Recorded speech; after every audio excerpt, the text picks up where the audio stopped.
నీళ్ళు కలుపుకోవాలి ఫస్ట్, అప్పుడే బాగా వస్తాయి. సరేనా? ఇప్పుడు నేను వచ్చి పులిహార దోశ పోస్తున్నా. నువ్వు ఇప్పుడు తినలేదు కదా, నీకోసం పోస్తున్నా. తింటావా నేను చేసిన దోశ? బాగా పోయేలా. ఇప్పుడు దోశ పిండి ఎత్తుకో, కరెక్ట్గా ఒకే ఒక గంట.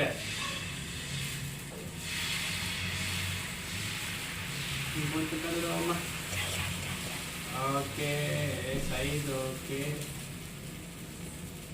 ఓకే, ఒక రకంగా బాగానే వచ్చింది. ఇది బాగా ఎండని ముందు బాగా ఎండితే మళ్ళా నెయ్యి పోసుకుందామా చుట్టూరు. నెయ్యి ఇంకా ఎంత ఉంది ఇంట్లో? అయిపోవచ్చింది, మళ్ళీ చేసుకోవాలా. ఏదో దాన్ని పనుకుంటారు.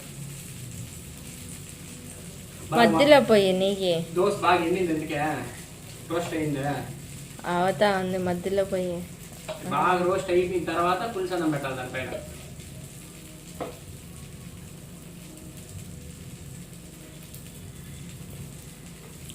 ఇంకా అవలా ఉండు, చూద్దాం ఉండు. ఈ పక్క పక్క పక్క ఈ పక్క అయిపోయింది ఆల్మోస్ట్. అవలా ఉండు.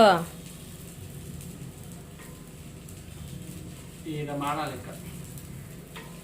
ఇప్పుడు వచ్చి పులుసన్నం, ఇదంతా రాత్రి మిగిలిపోయిన పులుసన్నము. రాత్రి మిగిలిందాను దాన్ని పులుసన్నం చేసేసింది నా భార్య. ఇప్పుడు దీన్ని దోశ నుంచి చదువుకోవాలి ఇట్లా. అంతే, ఇట్లా చూసా నేను కూడా గుంటూరులో ఏమో మొన్న పోయినప్పుడు ఇట్లా అంటారు.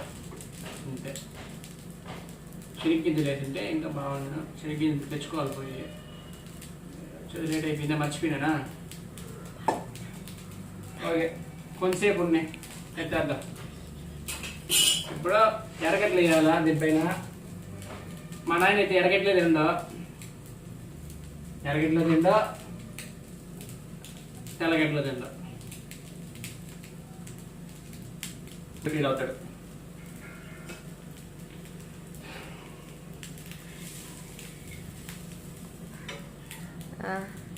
ఇప్పుడు ఎత్తేద్దాం. బాగా మాడిపోయింటుంది ఆ పక్క ఈ పక్క.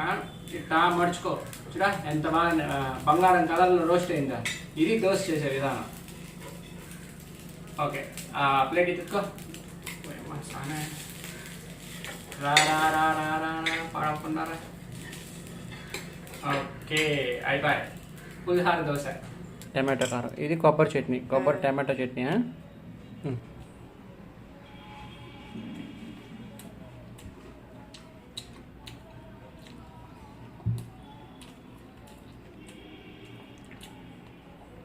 బాగుంది, నెయ్యి వేసిన దానివల్ల సరిగ్గా వచ్చింది.